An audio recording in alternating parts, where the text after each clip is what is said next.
Children get acne. Today, we're going to talk about just that topic. We'll also talk about how all of the various ways that newborns' skin is different from an adult skin, and basically how your skin changes throughout your life at all of your different life stages. We're going to start out just focusing on skin pH. And then once we're finished with that topic, we'll talk about a few other things as well. So let's get into it. Newborns have a high skin pH compared with adults. The pH of a newborn babe is right around 7, which is neutral on the pH scale. So the pH scale, you can think of it from going from like 0 to 14, with anything below 7 being acidic, anything above 7 being basic or alkaline, and 7 being that sweet spot of neutral. When newborns and infants develop diaper rash and other skin conditions that show up as blisters and fragile skin, maybe that's been diagnosed as baby eczema or something like that, they typically respond well when soap is eliminated from their bath time, because soaps have alkaline pH, which means the pH is above 7, and this usually further exacerbates the problem. This is also why lotions and ointments that contain gluconolactone and lactobionic acid help treat the condition. So both of those ingredients are acidic and help to bring the pH of the skin back towards neutral in these babes. Children, so beyond babies, children also have a more fragile acid mantle compared with people who've entered puberty and adults. For adolescents and adults, the skin's pH is somewhere around 5.5.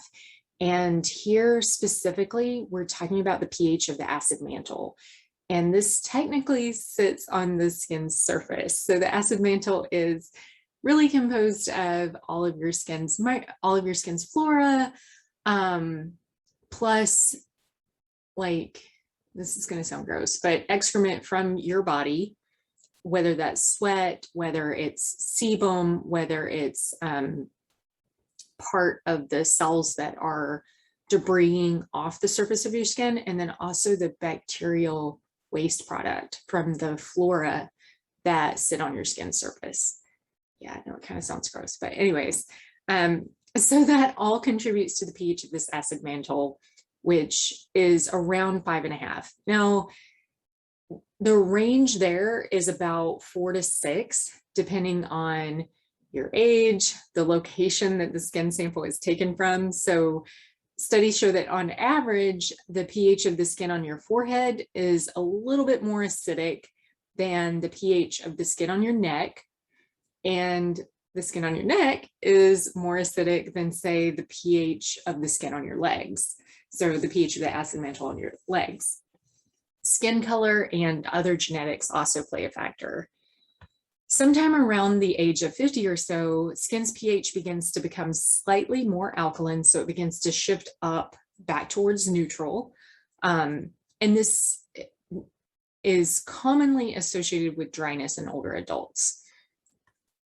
How does your skin change throughout the early years of life? Infants have smaller corneocytes and a thinner stratum corneum compared with adults. So the corneocytes, again, are, and we talked about this in the very first podcast episode, we went into like the layers of your stratum corneum pretty in depth in that episode. And the corneocytes are the dead skin cells in those, well, that's not true. The corneocytes actually start in the stratum basal, and then they migrate up to the surface. And so they're forming every layer of the epidermis itself. And in infants, the corneocytes are smaller in size than they are in adults. And then also infants have a thinner stratum corneum layer. So the stratum corneum is the outermost layer of your epidermis. That is one of the dead cell layers or dead skin layers of the epidermis, and it varies in thickness on different parts of your body. So just thinking about your thinking about your face, like your cheeks would be about 30 skin cells thick for the stratum corneum. And then if you compare that with a baby, the baby is likely going to have fewer of those stratum corneum layers, or because the corneocytes themselves are smaller, those layers are going to be more compact. And so it'll be thinner across the stratum corneum than in adults.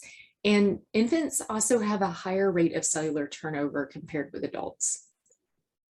During childhood, while the dermal and epidermal thickness increases in both girls and boys, boys tend to develop a thicker dermal and epidermal layer compared with girls. And this is during childhood.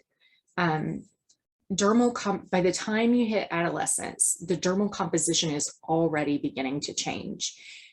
And believe it or not, the amount of collagen in skin begins decreasing at a linear rate throughout adolescence in both girls and boys. Now, while the rate of collagen reduction is about the same between girls and guys throughout adolescence or throughout puberty, because women start with a lower collagen density than men, we appear to age earlier than men. This seems so unfair. Before we move on from here, it's worth noting that babies and children have a few other different skin properties from adults. The skin of preemies and newborns has a higher absorptive capacity than adults, and given their tiny size, the surface area to volume of skin to body in these babies is also worth serious consideration. For this reason, things that I wouldn't think about twice for my skin could cause harm for a little one. And we'll talk about that a little bit more here in a sec. Just wanted to share one of the most common questions that I'm asked as a skincare business owner, and that is, can I use this on my child? And my question, and it's not to be condescending, it's one of sheer curiosity of, why do you want to use it on your child? Like, why do you feel compelled to use skincare on your child? Is it something that society, really, this is a huge question for me. It's like, is society really driving us to think that everybody needs skincare regardless of our age? Because for me, when I was a child, and honestly, even today, if I didn't have to use skincare products, I wouldn't use skincare products. And when I was a child, I didn't have a reason for using skincare products, at least not routinely. I mean, aside from like soap. But when it comes to my skin didn't itch as a kid, I didn't have acne as a kid. My face didn't feel, dry if I didn't use lotion as a child. So it's really a question of like, why do we feel compelled to use stuff when it's unnecessary? That shouldn't be the case. So anyways, if I still had gorgeous glowing legs and a blemish-free complexion, and like my skin just didn't feel dehydrated when I didn't have lotion or oil on it after showering, I wouldn't have a skincare routine even today. So anyways, circling back around, because this kind of leads into another question also, is it safe to use essential oils on infants? We commonly gloss right over essential oils and accept them as safe simply because they're natural. And when I say we here, I'm not talking about you. I'm talking about myself a little bit. And then also society at large, is that we've kind of accepted this, oh, natural equals safe, and it doesn't. Essential oils and herbs are both very powerful, and they're both natural. It's one thing for a 125-pound woman to slather a body oil containing essential oils only all over her body and not think a thing of it. I mean, I myself do this daily. It's another thing when we're putting a body oil containing essential oils on a newborn or a baby, or, you know, even a toddler, because they're such a small size, and their surface area to volume ratio is huge, like so much more than it is for an adult. And on top of that, their skin has a higher absorptive capacity. So they're able to, I mean, we know as adults, like anything that we put on our skin, it's getting in there for the most part. And it's the same way with a baby. If whatever goes on their skin, just assume it's absorbed, and it can lead to a serious situation quickly. Okay. One more thing here, because it just goes hand in hand. You may have thought when I said I didn't use skincare as a child, you're probably already here. You probably already here a few minutes ago. What about sunscreen? You caught me. Sunscreen is the one thing that I used on my skin as a child, in addition to soap. So I guess that's two things. Now, when it comes to sunscreen, my view of sunscreen as a kid and my view of sunscreen as an adult is quite different. FDA is even rethinking sunscreens and reclassifying 14 of the 16 sunscreen ingredients, basically saying only 2 are still generally regarded as safe and effective, and those are the physical sunscreens, zinc oxide and titanium dioxide. And the reason that those don't get into your skin, at least when they're non-micronized, is because they're a sufficient particle size. So they're not, unlike the chemical sunscreens, which are solubilized in the solution. So when they go on your skin, they're solubilized in the lotion or the cream or the ointment or whatever it is. And so they're more able to penetrate your skin. And like that, you can think of zinc oxide and titanium dioxide. It's more like if you took a handful of dirt and mix some water with it to make mud and then put that on your skin, like the mud's not going to get inside your skin. That's kind of how the titanium dioxide and the zinc oxide both are, because they're physical particles. They're not solubilized in the sunscreen. So for more information on sunscreens, because we've covered that in a whole series, that's linked in today's show notes. You can head there to take a listen. For now, we'll continue the conversation, kind of rein it back in and continue talking about the differences between children's skin and adult skin to fully flesh out this conversation around acne. So we're going to move into sebum and acne now. The sebaceous gland contains sebocytes, and sebocytes are cells that are filled with sebum. They're also holocrine glands, and what this means is that when they release sebum, that's their job. That's the job of a sebocyte. It's the job of a sebum containing cell is to release sebum. Well, when they release sebum, they're destroyed because of the type of gland that they are.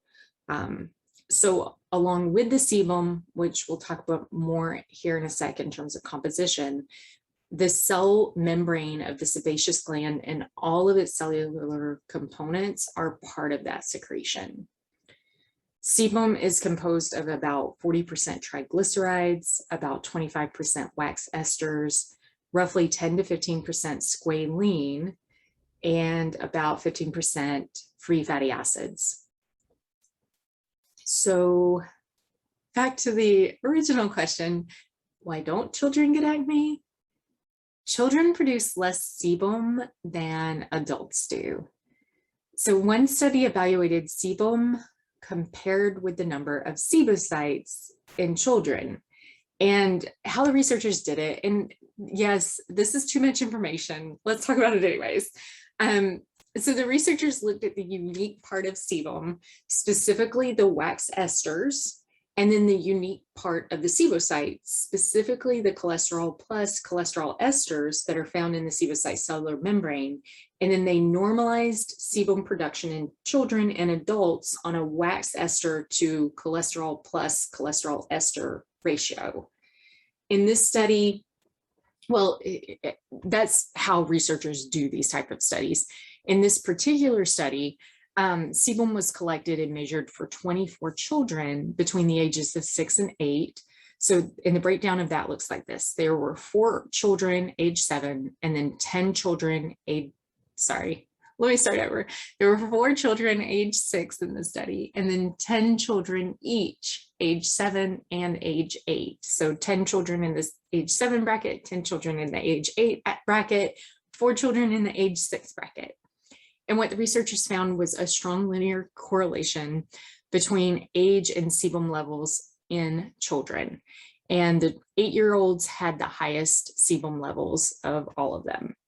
So overall, the sebum production rates were observed between almost 0 and 400 micrograms per 10 squared centimeters per 3 hours.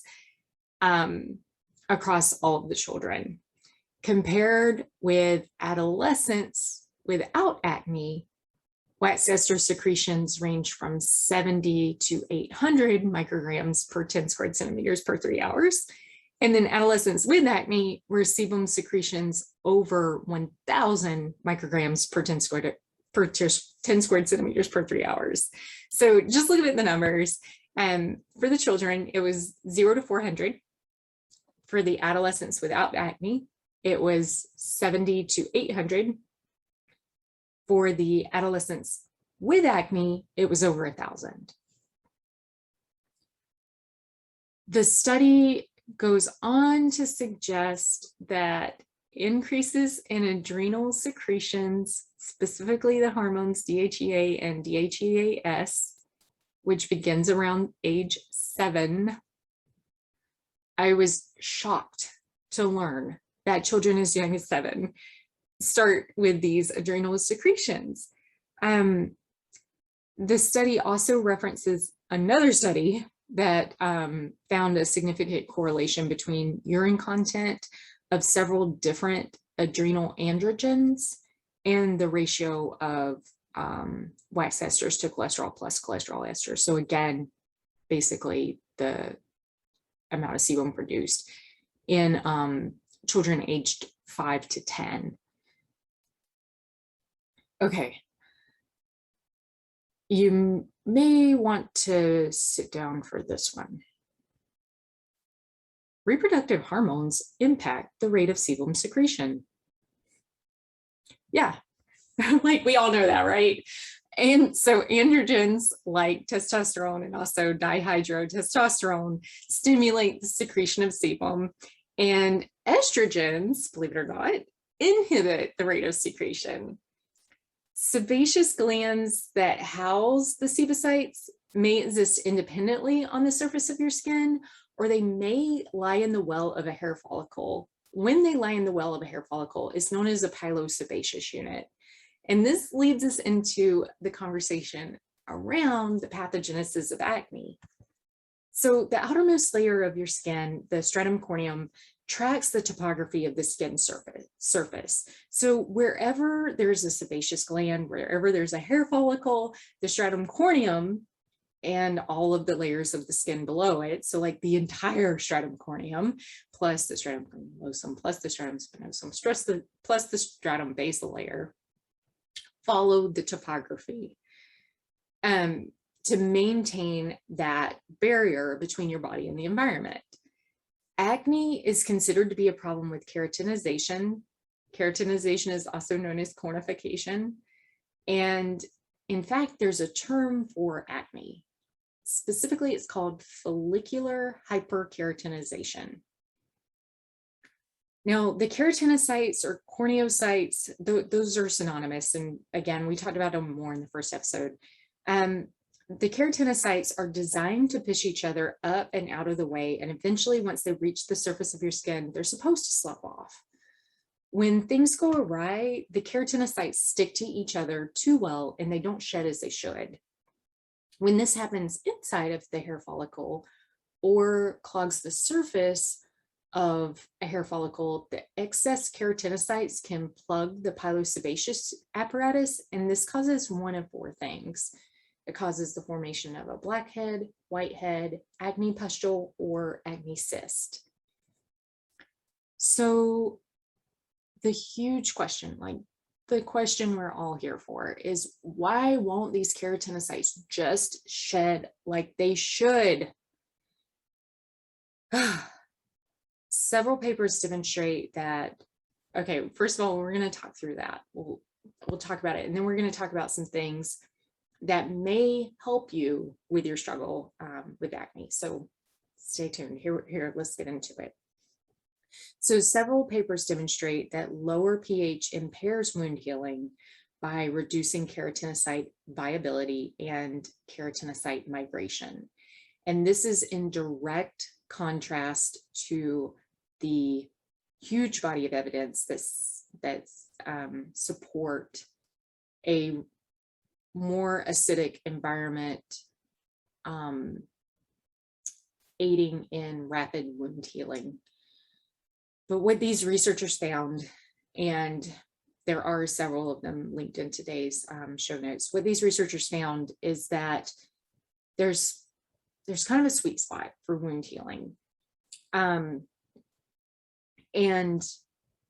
these particular articles found that a pH closer to 7 helps with the keratinocyte migration. The question is, why is this? If we look at how desquamation happens, enzymes in your skin help promote shedding. And these enzymes perform optimally at a neutral pH of 7. Now, you're probably thinking, I mean, I don't want to tell you what you're thinking, but I know what I was thinking. Skin is acidic though, right?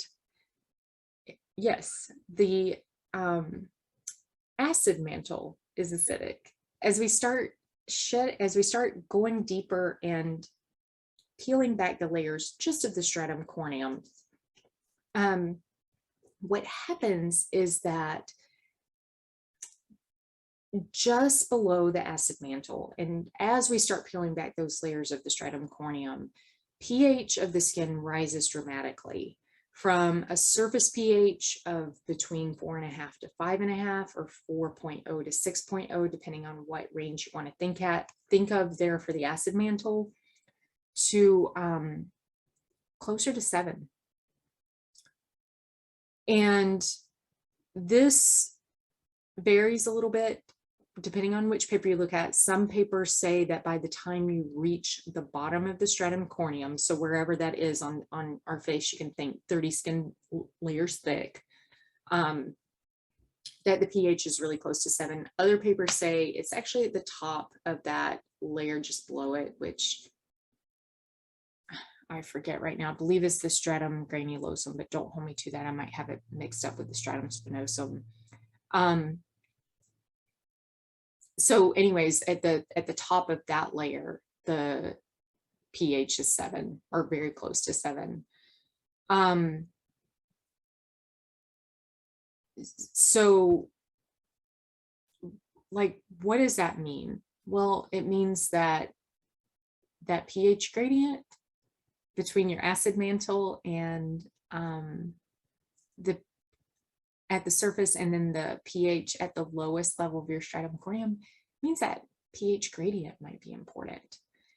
And actually, that's what we see. When this pH gradient is either too shallow or too steep, it's associated with a number of skin conditions. And this might be acne, it might be eczema, it might be atopic dermatitis, it might even be rosacea. For acne, a higher pH at the skin surface is typical. However, this doesn't mean that high surface pH causes acne. It's likely a result of the pathogenesis of acne. So If pH, like acne, is a result of hyperkeratinization or of those keratinocytes being too sticky and not shedding properly, what can you do to help that process? Well, skin hydration is really important for controlling acne. The enzymes required for digesting the desmosomes, which hold the keratinocytes together. So you can think of the desmosomes kind of as the glue that hold the keratinocytes together. And then the enzymes themselves are the little chompers that come in and digest the glue. Those enzymes need water. And likewise, the lipid bilayer that composes all of the cellular membranes of your body, including your skin cells, also need water. This may be especially necessary for the cellular membrane of those sebocytes, so the sebum-containing cells, since the lipid bilayer of the sebocyte becomes part of the cellular debris when the sebocyte breaks open to release the sebum. Those lipid bilayers can crystallize when there's not enough water around, and this leads to an uneven appearance even in the absence of acne. So I'm not sure if you've ever noticed on your skin. I'll give you an example because I've definitely seen it on mine. So occasionally I'll have a spot that comes up that is, so it's not an acne pustule. It's just a little raised spot that is the same color as the skin. It's just a raised area. It kind of looks like it might be acne, but it's not. I'm pretty sure that's what they're talking about in this paper. I wasn't able to find images of this in any of the articles that I pulled up on that were talking about these bilayers crystallizing, but I think that's what they're talking about. So how do you get more water into your skin? I'm not going to tell you to drink more water. I mean, that's crazy, right? Like, you know that already. But how do you get your skin and how do you get your body to actually absorb more water, more of what you drink? So oftentimes, if you feel like you drink plenty of water and your skin is still dry, or you feel like you drink plenty of water, but like it's just going right through you, then here are some ways that you can encourage your body's tissues to absorb more of the water that you drink. You can warm it up. So drinking lukewarm or even hot water instead of cold water helps your body absorb more of it. You can also add lemon to it. If you don't have lemon, ginger or a little teeny tiny pinch of salt are two other ingredients that you can reach for. And then sip your water throughout the day. So basically throughout the day, our skin is constantly losing water through transepidermal water loss. So it doesn't make a ton of sense to try to drink a bunch of water in the morning or at midday. Instead, just kind of break it up and sip, over the course of a day. So that helps also just maintaining hydration throughout the day. Another thing that you can do is get your daily dose of PUFAs, so polyunsaturated fatty acids, and there's a great deal of controversy over polyunsaturated fatty acids. Safflower oil, canola oil, soybean oil, of course, those are the common fryer oils. They really shouldn't be used for frying or cooking your food. And the reason for this is that these oils are fragile. Unless it's, well, I didn't mention sunflower oil here, but unless it's high oleic sunflower oil, those oils are all fragile, which means that their fatty acids contain multiple unsaturation points. And when they're heated to temperatures that aren't even all that high, I mean, we're talking 150 to 300 degrees Fahrenheit here, they can very quickly start to break down and form oxidative species. So instead, but still, your body needs PUFAs, like straight up. They're essential. Omega-3 and omega-6 fatty acids are essential for a reason. Your body can't make them and it needs it, including your skin cells. So when it comes to omega-6, chances are that you're getting your daily intake of omega-6 without thinking about it too much if you're eating nuts and seeds. Omega-3 is a little bit trickier, especially if you're vegan. Aside from fish, good sources of omega-3 are flaxseed and chia seed.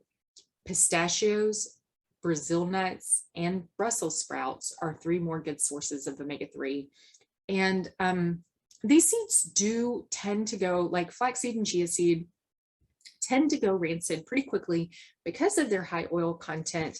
However, there's a great deal of fear, around, oh, by the time, like, it's all over the internet, by the time you buy your flax seeds, they're already rancid. No, that's not true. The thing with rancidity is you can taste it and you can smell it. So when you like bite your flax seeds, if you're buying the whole ones and you're grinding them immediately before use, or if you're buying the whole ones and you're eating them that way, like when you're chewing them, you'll be able to tell pretty quickly if they're rancid, or if they smell like they've gone off, then they've gone out, like then it's time to toss them. I'm just not a huge fan of fear mongering though. This got us all kind of up in a tizzy, like there's enough fear without generating it. So anyways, that's the time to toss them. Otherwise, like those are really great sources. And so yeah, just common tips for that are store in the freezer, take out what you need for the week. Whole food sources is probably better. So opt for the flaxseed instead of the flaxseed oil. Although I've done both, honestly, with the flaxseed oil, just keep it in the fridge all the time. If it's bulk, I keep it in the freezer. But yeah, so anyways, when it comes to botanical oils, there are 2 really great articles over on Rain Organica's site. They're linked in today's show notes, and they go into depth on botanical oils, because this is one of the things that I've spent a great deal of time researching, because botanical oils, of course, are one of the key ingredients in all of the products. Okay, all of the products might be a little, most of the products, except for the oil-free products. So anyways, those 2 posts are a little bit dry, so I'm not sure that right now they're not in a state to turn them into a podcast episode. At some point, if I get bored, I might take a look back and see if it makes sense to convert those over and share in podcast form. Okay, so moving on. Another way to help your skin out is to apply ingredients that reduce transepidermal water loss. So what are these ingredients? Occlusives is one class of these ingredients, and this would include high molecular weight hyaluronic acid and also certain oils and butters that form a film on the surface of your skin. So what would some examples of those be? Shea butter is a great one. Cocoa butter is another one.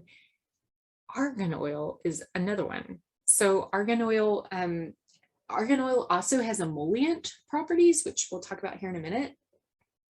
And in addition, it has those kind of film forming properties where it sits on the surface of your skin. Olive oil is another one. So argan and olive both. Another class of ingredients that help reduce transepidermal water loss is water binding ingredients. So this would be aloe, panthenol, or provitamin B5. Those are synonymous. Low molecular weight hyaluronic acid. And all of those help to bind water and help retain it within your skin. So those soak into your skin and then bind water there to help your skin retain it. The last class of ingredients that help prevent transepidermal water loss are oils.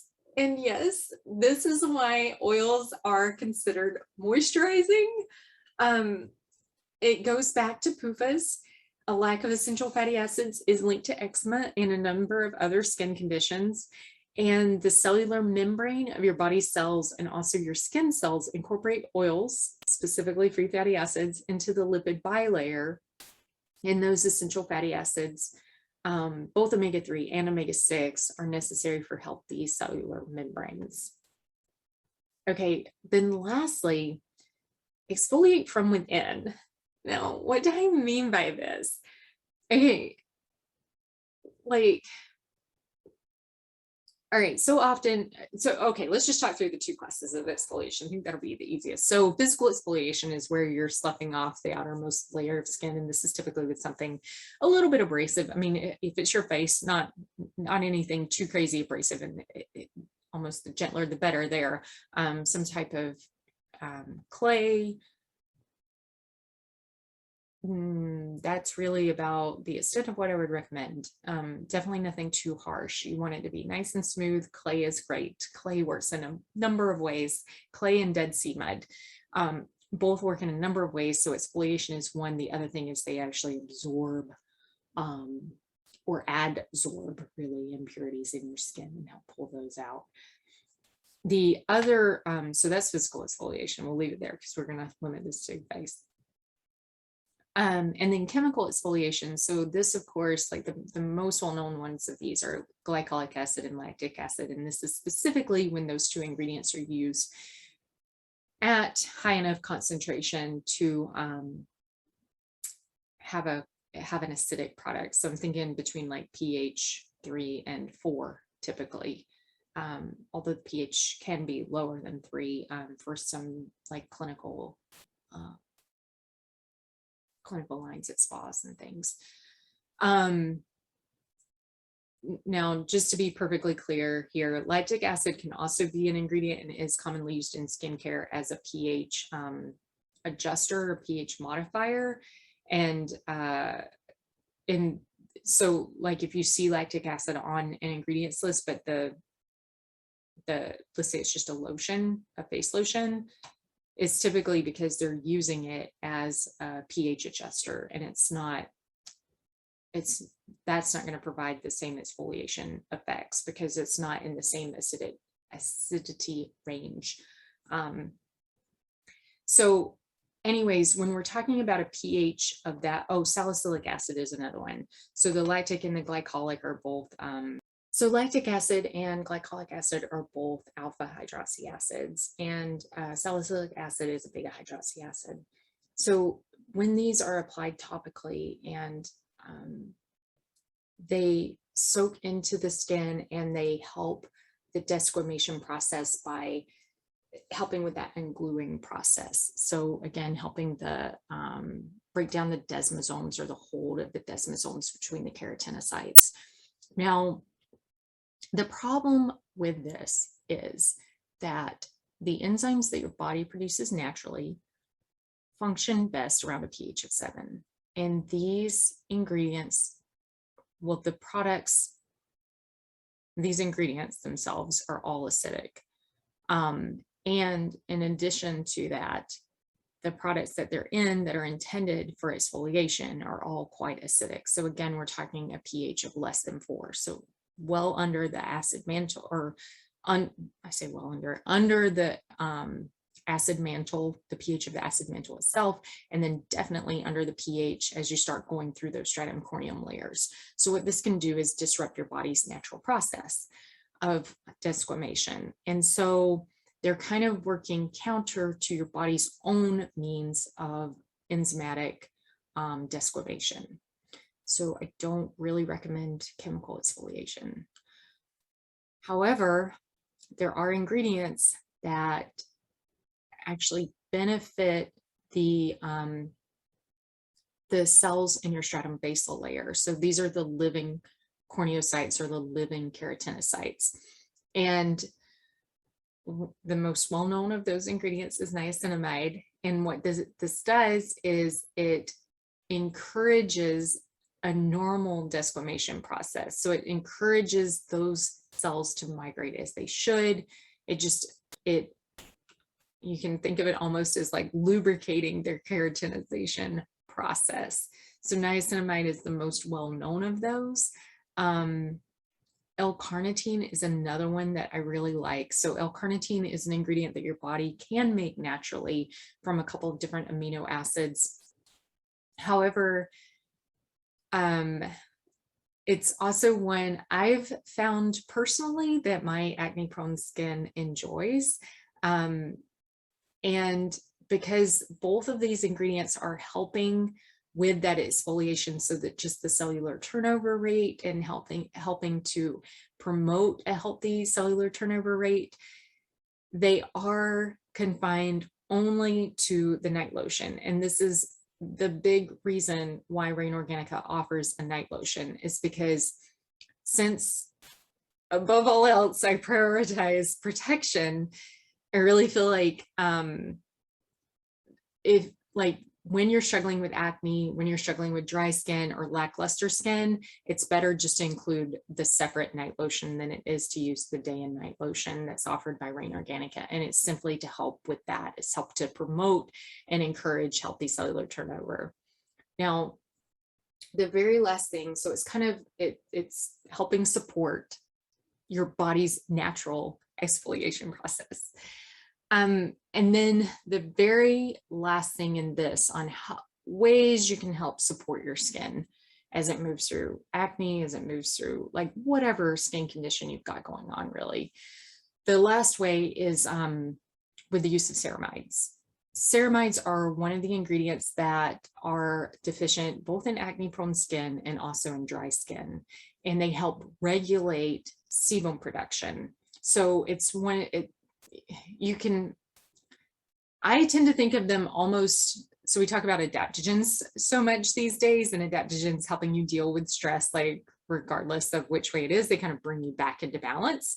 And I feel like ceramides are the same way. They just are operating on sebum, so they help bring it back into balance. So it's balanced sebum production. So regardless of whether you're not producing enough and have dry skin, or you're producing too much and you have acne-prone skin, they're helping just to balance that. So the ceramides are also found in the Eventide Night Lotion. So we have talked about so much today. Started out talking about skin's pH at the surface, dove a little deeper and talked about how the pH gradient shifts from quite acidic at the surface, at the very top of the acid mantle or on top of the acid mantle, to low, closer to physiologic pH by the time you reach the bottom of the stratum corneum or the top of that stratum granulosum layer. And then we also talked about sebum production in children compared with adults, or specifically in children compared with adolescents and adolescents with acne. And then I feel like I'm leaving something out. Moved into ways that you can support your skin and talked through quite a bit of that. So I feel like this has been a ton of information. Thank you for sticking with me through this one. Next time on the podcast, we are going back to bi-weekly. So the next episode will air December 29th. That is with Jen Trepic, and she shares the 5 fat factors and why, well, she has her own way for flipping what we've been fed about diets on its head. So that was a great conversation, and I'm looking forward to sharing that one with you. All right, until next time, bye.